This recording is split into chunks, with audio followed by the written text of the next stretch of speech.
사모교회 성도 여러분, 일주일 잘 지내셨습니까? 오늘 질문을 하나 드리면서 말씀을 시작하고자 합니다. 우리들이 믿는 이 기독교는 어떤 종교입니까? 고난과 시련의 종교입니까? 아니면은 승리와 행복의 종교입니까? 물론 두 가지가 모두 정답입니다. 고난과 시련의 종교이기도 하고 또 승리와 행복의 종교이기도 합니다. 그런데 중요한 것은 이 두 가지의 순서가 있다는 사실입니다. 고난과 시련이 먼저고 그 다음에 승리, 행복이 온다는 이 순서가 분명히 있는 종교가 우리가 믿는 기독교입니다. 이 나중이 이 후자가 먼저가 될 수 없습니다. 고난 다음에 승리, 시련 다음에 행복, 심판 다음에 구원, 그리고 십자가 다음에 부활이 있는 종교가 바로 기독교입니다. 간혹 우리가 이 순서를 잊고 살게 될 때 큰 문제가 생깁니다. 시련과 고난을 그냥 잊고 바로 승리와 행복과 부활과 생명과 기쁨만 생각하게 되니까 결국 소위 기복신앙에 빠지게 됩니다. 예수를 잘 믿으면 복 받는 줄 알고 믿음의 시작을 그렇게 승리와 행복과 그런 것으로 생각을 합니다. 그러니 예수를 믿을 때 그렇게 했으니까 믿다가 뭔가 안 좋은 고난과 시련이 오면 금방 낙오되고 신앙을 저버리게도 됩니다. 소위 복 받기 위해서 믿게 되는 거죠. 이것이 소위 잘못된 의미의 기복신앙입니다.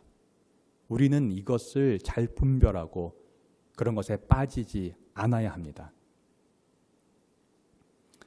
엄밀히 말하면 기독교에서 하늘의 큰 복을 받기 위해서는 값을 치러야 합니다. 우리에게 복 주시기 위해 큰 값을 치르신 분이 있는데 그분이 바로 그리스도 예수이십니다. 그분의 피값으로 우리가 구원을 얻게 된 것입니다. 바로 이렇게 기독교는 예수 그리스도의 피값을 치르고 그 위에, 그 피 위에 세워진 것이 기독교고 그것이 우리의 신앙이고 그것이 바로 또한 이 교회입니다. 그래서 사도 바울이 교회에 대해서 사도행전 20장 28절에서 이렇게 정의를 합니다. 하나님께서 자기 아들의 피로 사신 교회, 하나님께서 자기 아들의 피로 사신 교회, 이것이 바로 교회의 정의입니다. 교회는 예수 그리스도의 고난, 그 십자가의 피, 그 값으로 사신 그것이 바로 교회라는 말씀입니다.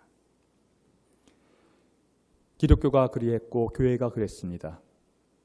2000년 전에 예수님이 그러셨고 그를 따르는 12제자가 여러분 아시는 대로 전승에 하면 모두 순교를 당했습니다. 그리고 초대 기독교인들이 역시 당시 네로 황제의 그런 로마의 핍박 속에서도 믿음을 지키기 위해서 순교를 하였습니다. 콜로세움에서 사자밥이 되면서 그 믿음을 지키기 위해서 순교를 하는 그 핏값 위에 세워진 것이 초대 교회였습니다. 세월이 흘러서 2000년 지나 바로 이 땅에 기독교가 시작될 때도 역시 피 위에 세워진 교회가 바로 이 한반도 땅에 시작되었습니다. 여러분 아시는 대로 천주교가 처음 자발적으로 이 땅에서 태동하였을 때 우리가 아는 그 최초의 한국 신부님이신 김대건 신부님의 순교 이후 여러 가지 박해가 있었습니다. 신유 박해, 병인 박해, 그 피 위에 세워졌습니다. 캐톨릭에서 너무나도 유명한 상징적인 교회당인 명동성당, 바로 최초의 기독교 신자, 캐톨릭 신자였던 김범우라는 분이 여러 가지로 핍박을 종교적으로 받고 시름시름 앓아 집에 갔는데 결국 돌아가셨는데 바로 그 집 터 위에 세워진 것이 명동 성당이라고 합니다. 우리 개신교에서도 역시 초기에 많은 박해와 순교가 있었습니다. 1866년에 개신교 선교사인 토마스 선교사가 순교하였고 그 이후로 많은 개신도 또 해외 선교사들이 많이 박해받고 순교를 받았습니다. 어떻게 보면 2000년의 기독교의 역사는 피의 역사요, 순교의 역사요, 그 피값으로 세워진 교회의 역사입니다. 따라서 우리가 말하는 하늘의 큰 복은 그러한 순교자의 피 위에서 우리가 은혜로 받는 바로 그런 놀라운 은혜의 역사입니다. 자, 이처럼 그리스도의 피값으로, 그 귀한 피값으로 그 제자들과 초기 기독교인들과 많은 신앙의 선조들의 그 피값으로 세워진 이 놀라운 신앙과 그 은혜는 정말로 비싼 은혜입니다. 이 비싼 은혜를 그냥 복받기 위해서 그냥 거저 받으려고 한다면 그것은 값싼 은혜입니다. 20세기의 유명한 양심의 신학자의 목사, 히틀러 정권에 대항하여서 그러다가 체포가 되어서 결국 히틀러의 명령에 의해서 처단을 당하여 39세에 형장의 이슬로 사라진 양심의 신학자 목사라고 하는 독일의 본회퍼는 바로 이렇게 그런 피값을 깨닫지 못하고 그 귀한 주님의 값, 그 많은 신앙의 선조들의 값을 잊고 그냥 거저 받으려는 우리의 습성이 있으니 그러한 은혜를 값싼 은혜라고 신랄하게 비판했습니다. 여러분, 우리들이 누리는 은혜는 값싼 은혜가 아닙니다. 그것은 비싼 은혜입니다. 이 세상의 단위로 따지는 비싼 것이 아니라 고귀한 은혜입니다.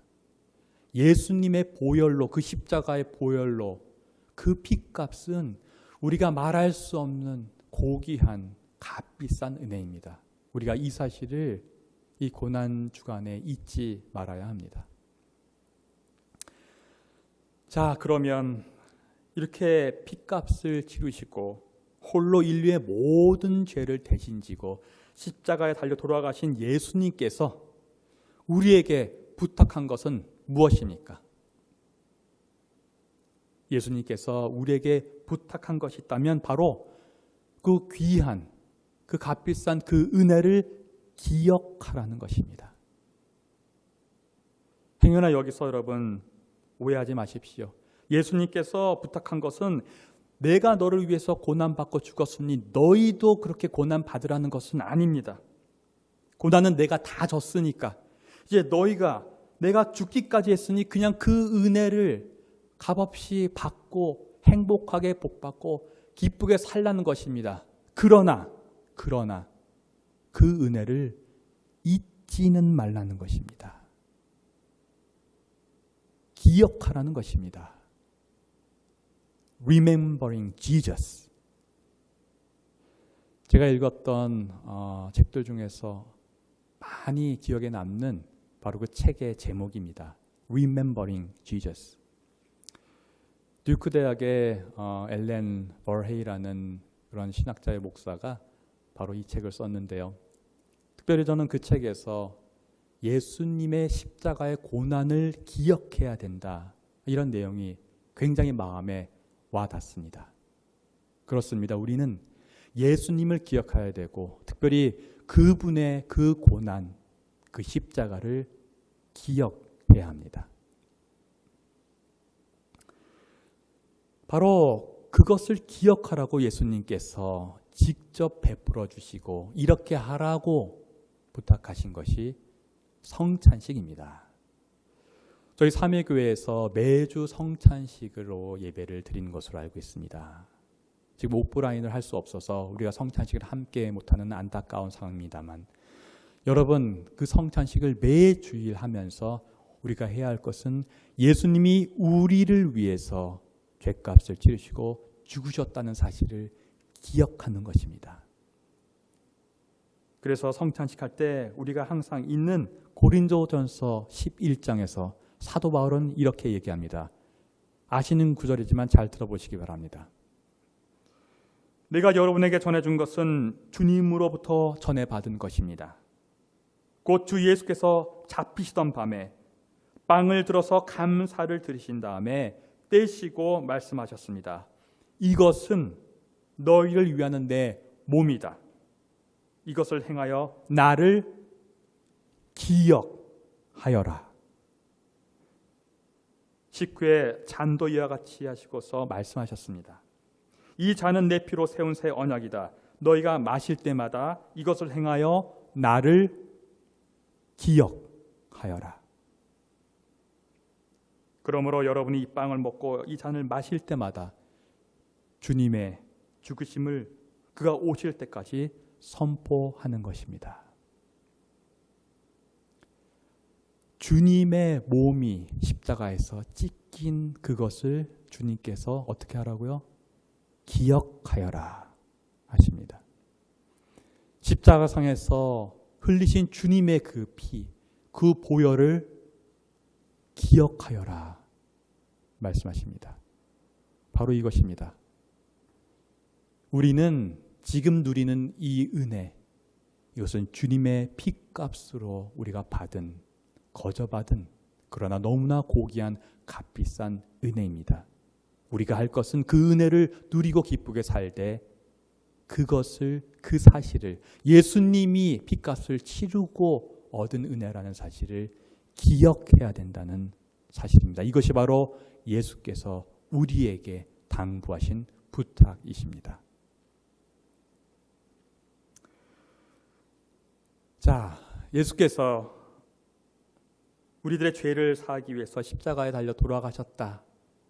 이 사실을 기억하는 이러한 마음을 품는 이 마음, 예수님의 십자가를 기억하고 그 고난의 그 은혜를, 그것을 기억하는 그러한 마음을 품는 그 마음을 오늘 읽으신 빌립보서 2장에서 사도 바울은 이 마음이라고 합니다. 이 마음이란 바로 예수 그리스도의 마음입니다.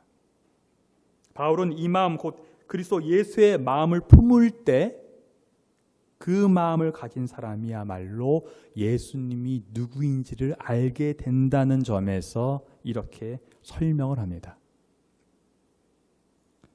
오늘 읽으신 빌립보서 2장의 말씀입니다. 여러분 안에 이 마음을 품으십시오. 그것은 곧 그리스도 예수의 마음이기도 합니다. 그는 하나님의 모습을 지니셨으나 하나님과 동등함을 당연하게 생각하지 않으시고 오히려 자기를 비워서 종의 모습을 취하시고 사람과 같이 되셨습니다. 그는 사람의 모양으로 나타나셔서 자기를 낮추시고 죽기까지 순종하셨으니 곧 십자가에 죽기까지 하셨습니다. 바로 이 죽으심을 기억하는 그 마음이 바울이 말하는 그리스도 예수의 마음인 것입니다. 이 마음을 품을 때 우리는 십자가의 고귀한 은혜를 깨닫게 된다는 뜻이라고 생각합니다. 보다 구체적으로 도대체 예수 그리스도의 그 마음은 무엇입니까? 예수님의 그 마음, 예수께서 품으신 마음은 어떤 마음이었을까요? 예수께서 품으신 그 마음은 곧 하나님의 마음이셨습니다. 예수께서 하나님의 마음을 본인의 마음으로 품으셨기 때문에 예수께서는 하나님의 마음으로 하나님의 섭리를 항상 기억했고 십자가의 고난을 달게 받으셨고, 그래서 오늘 읽으신 마태복음 27장에서 그런 핍박과 조롱 속에서도 묵묵히 하나님의 마음을 품으시고 하나님의 뜻에 순종하여 십자가로 향해 가실 수 있었던 것입니다. 아무 죄가 없는데, 본인은 아무 죄가 없는데 반면 너무 죄가 막중해서 사형 선고를 받은 그 바라바라는 사람 대신 아무 죄가 없는 본인을 십자가에 달라고 이렇게 억울하게 하는데도 묵묵히 그냥 십자가로 가실 수 있었던 그 이유가 예수께서 품으신 마음이 곧 하나님의 마음이셨기 때문입니다. 예수는 이렇게 하나님의 마음을 품었기 때문에 그 마음으로 하나님의 뜻을 항상 기억했고 그 마음으로 십자가에 달려 돌아가신 것입니다. 우리가 해야 할 것은 무엇입니까? 예수가 품으셨던 하나님의 마음을 예수님께서 품으셨던 것처럼 우리도 품는 것입니다. 하나님이 품었던 그 하나님의 마음을 예수님이 품으셨고 예수님이 품으셨던 그 마음을 우리가 품는 것입니다. 그래서 예수님께서는 아버지 하나님께 이런 기도를 드리셨습니다. 요한복음 17장 21절의 말씀입니다. 아버지께서 내 안에 계시고 내가 아버지 안에 있는 것 같이 그들도 하나가 되어서 우리 안에 있게 하여 주십시오. 그래서 아버지께서 나를 보내셨다는 것을 세상이 믿게 하여 주십시오. 무슨 말씀입니까? 하나님이 예수님 안에 그리고 예수님이 우리 안에 그래서 하나님과 예수님과 우리 신앙인이 한 마음이 되라는 것입니다. 이것이 예수님이 드린 기도입니다. 이심전심이죠. 마음과 마음이 통하게 해달라는 예수님의 간절한 기도입니다. 바로 하나님의 마음을 예수님이 품은 것처럼 그 예수님의 마음을 우리가 품게 해달라는 예수 자신의 기도이십니다. 따라서 우리는 그 예수님의 마음, 하나님의 마음을 품어야 합니다. 그리스도의 그 마음을 품는다는 것은 아까 말씀드린 대로 예수 그리스도의 십자가, 그 보혈, 그 귀한 귀중하고 값비싼 은혜를 기억하는 마음입니다. 사순절 마지막 고난주간입니다. 여러분 바로 그 마음, 하나님의 마음, 예수님의 마음, 그 십자가를 기억하는 그 마음을 품으시는 여러분 되시기를 진심으로 바랍니다. 자, 그러면 끝으로 이제 어떻게 해야 될까요? 말씀은 들었는데 도대체 어떻게 하나님의 마음, 예수 그리스도의 마음을 우리가 우리 현실에서 진짜 품고 생활할 수 있을까요? 이제 실천의 문제가 남았습니다. 한 가지 방법을 소개해 드립니다. 그리스도 예수의 마음을 품는 방법. 죽음을 기억하십시오. 내가 죽을 수밖에 없다는 그 사실을 항상 기억하십시오. 그러면 예수께서 나를 위해 죽으셨다는 그 사실도 잊지 않을 것이고 십자가를 항상 기억할 것입니다. 전도서 7장 2절에 초상집에 가는 것이 잔치집에 가는 것보다 더 낫다. 살아있는 사람은 누구나 죽는다는 것을 명심하여야 한다는 말씀이 있습니다. 너무나 명언 중에 명언입니다. 잔치집보다 초상집이 거기에 가는 게 낫다는 게 무슨 말씀입니까? 항상 죽음을 생각하라는 말씀 아닙니까? 우리는 모두 언젠가 죽습니다. 그렇게 창조되었습니다. 근데 신기하게도 우리는 그 사실을, 그 당연한 사실을 너무 자주 잊어버립니다. 현재 코로나19로 인해서 너무나 많은 사람들이 죽어가고 있습니다. 여러분, 이태리 또 유럽에서 순간적으로 너무 많은 사람들이 죽어서 장례식장이 모자라다는 그런 뉴스를 접했을 것입니다. 그런 기사를 보면서 우리는 생각하게 됩니다. 참 산다는 것이 무엇인가? 인생은 결국 죽는 것인데 바로 그것이 창조 경륜인데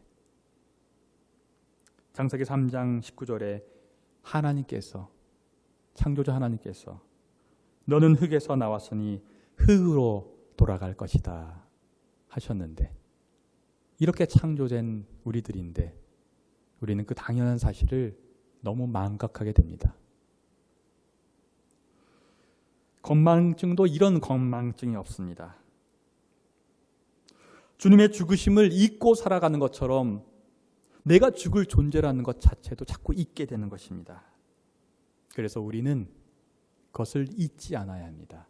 그래서 죽음을 항상 기억하는 것을 제가 방법론으로 드리는 것입니다.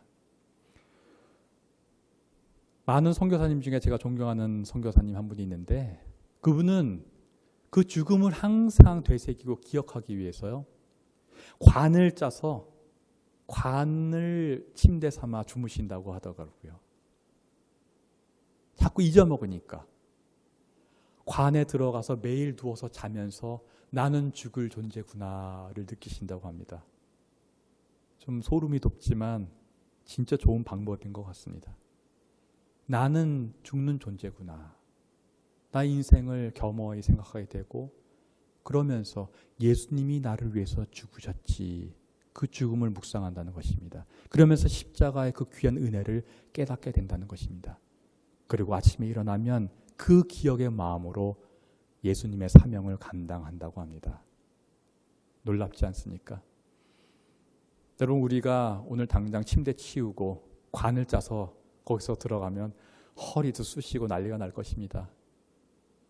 그러나 그렇게 실천은 못하더라도 그 선교사님처럼 우리는 매일 죽음을 묵상해야 합니다. 아까 말씀드린 대로 그렇다고 이것이 막 우리는 죽을 존재지, 인생 무상이지 그러면서 우울증에 빠지란 말은 결코 아닙니다.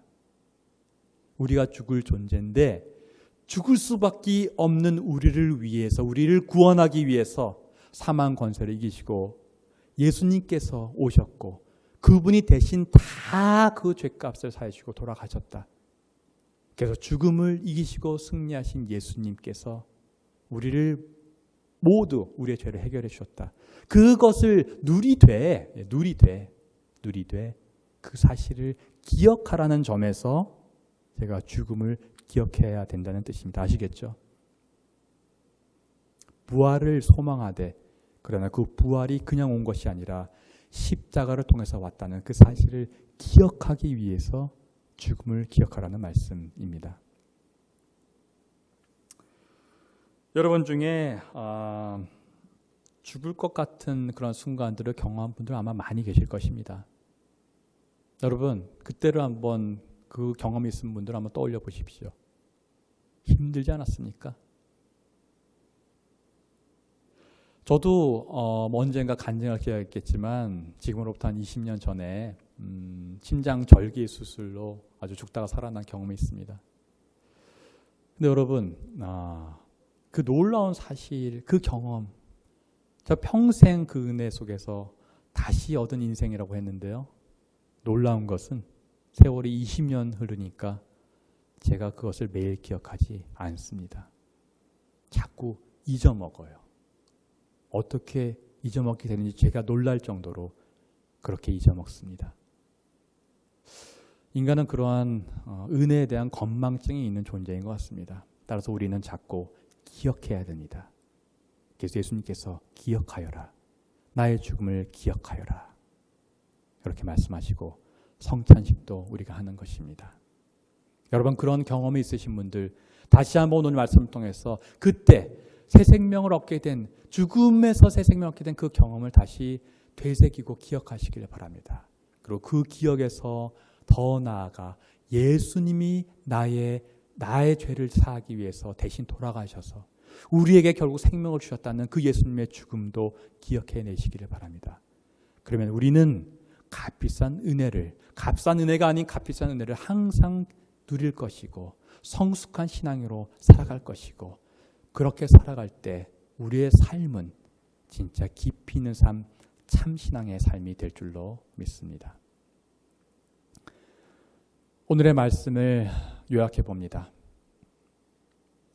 죽음을 잊지 않는 사람은 자연히 하나님의 창조 경륜을 알게 되고 하나님의 마음을 이해하게 되며 하나님의 섭리의 핵심인 예수 그리스도의 죽음, 곧 십자가를 잊지 않고 항상 기억하게 되며, 그래서 죽기까지 하나님의 뜻에 순종한 그리스도 예수의 마음을 품게 되며, 그래서 예수의 마음을 품고 예수께서 하셨듯이 내 이웃의 아픈 마음을 품게 되고, 그래서 서로 간의 아픈 마음을 품고 나누어 그리스도의 사랑을 실천하는 참 신앙인으로 살 수 있게 되는 것입니다. 이러한 참 신앙으로 살아가는 우리 모두 되시기를 주님의 이름으로 축원합니다. 다 같이 묵상기도 드리시겠습니다.